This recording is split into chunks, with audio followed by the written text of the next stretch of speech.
రాకముందు తాగునీరే లేదా, మీరు రాకముందు నీళ్ళే లేవా అని మన కించపరుస్తూ హేళన చేస్తూ మాట్లాడినారు.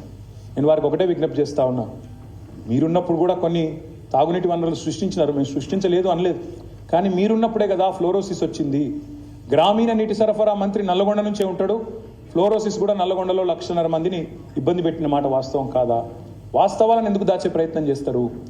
ఈ మిషన్ భగీరథ అనే ప్రాజెక్టును నీతి ఆయోగ్ మెచ్చుకున్న మాట వాస్తవం కాదా? కేంద్ర ప్రభుత్వం జల్ జీవన్ మిషన్ కి స్ఫూర్తి మిషన్ భగీరథ వాస్తవం కాదా? అట్లాంటి ప్రాజెక్టు కూడా పనిచేయడం లేదు, నిరర్ధకమైన అప్పు, నిరర్ధకమైన ఖర్చు అని మాట్లాడడం భావ్యమేనా? ఇవాళ రాష్ట్రంలోని ఏ మారుమూల తాండా కానీ, ఏ మారుమూల గూడానికి కానీ పోతే అక్కడ ఉండే ఆడబిడ్డలను, అడవి బిడ్డలను అడిగితే మీకు తెలుస్తుంది మిషన్ భగీరథ గొప్పతనం. దయచేసి అర్థం చేసుకోండి. మిషన్ భగీరథ వల్ల కాదా? మంచం బట్టిన మన్యం అనే వార్తలు మాయమైనాయి అంటే మిషన్ భగీరథ పుణ్యం కాదా? ఏజెన్సీలో అంటురోగాలు అనే మాట మాయమైందంటే మిషన్ భగీరథ పుణ్యం కాదా? వాటర్ బాండ్ డిసీజెసే 80% ఉంటాయి. ఆ వాటర్ బాండ్ డిసీజెస్ అన్నీ పోయినాయంటే, అవుట్ ఆఫ్ పాకెట్ ఎక్స్పెండిచర్ తగ్గింది ప్రజలకు అంటే దానికి కారణం ఈ 37,000 కోట్ల రూపాయలతో చేపట్టిన మిషన్ భగీరథ కాదా? మిషన్ భగీరథలో మేము చేసిన ఇన్వెస్ట్మెంట్ ద్వారా ఇవాళ 58 లక్షల ఇండ్లకు నల్లాల ద్వారా నీళ్ళు ఇస్తూ ఉన్నాం. 19,233 ట్యాంకులు కట్టినాం గ్రామాల్లో. ఇది కాదంటారా మీరు? కనబడతలేవా? ఇవాళ ఎక్కడ పోయినా మిషన్ భగీరథ ట్యాంకులు కనబడతాయి. మీరు చూస్తే 1,25,000 కిలోమీటర్ల పైప్ లైన్లు వేసినాం. భూమిని 3 సార్లు చుట్టొచ్చేయన్ని పైప్ లైన్, 1,25,000 కిలోమీటర్ల పైప్ లైన్లు వేసినాం. 1,255 సర్వీస్ రిజర్వాయర్లు నిర్మాణం చేసినాం. 54 వాటర్ ట్రీట్మెంట్ ప్లాంట్స్ నిర్మాణం చేసినాం. ఇది రాష్ట్ర ప్రజలకు తరగని సంపద కాదా? రాబోయే 30-35 ఏళ్ళు నిర్విఘ్నంగా ఇంటింటికి నిలిచే ప్రాజెక్టును కూడా నిందిస్తారా అని చెప్పి నేను అడుగుతా ఉన్నాను.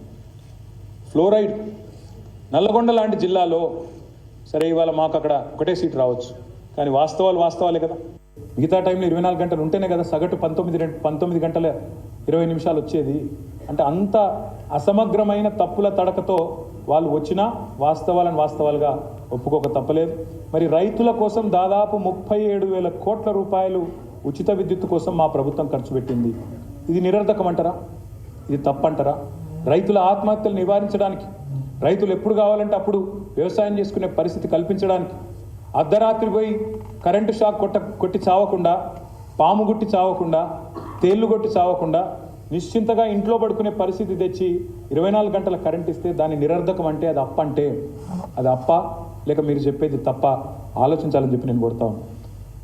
58.29 లక్షల మంది రైతులకు 2 దఫాలుగా 30,000 కోట్ల రుణమాఫీ చేసింది మా ప్రభుత్వం. మొదటి దఫా మొదటి టర్మ్లో 16,000 కోట్ల రుణమాఫీ, రెండవసారి 14,000 కోట్ల రుణమాఫీ చేసిన 16,000 కోట్ల రుణమాఫీ, రెండవసారి 14,000 కోట్ల రుణమాఫీ చేసినాం. ఇంకో 4,500 కోట్ల రుణమాఫీ ఉంది. అది కూడా తప్పకుండా చేసేటోళ్ళం. కానీ దురదృష్టవశాత్తు ఈ మధ్యలో ఎలక్షన్ రావడం, దానివల్ల 30,000 కోట్ల కాడికి ఆగిపోయింది. ఇది చేసింది మా ప్రభుత్వం.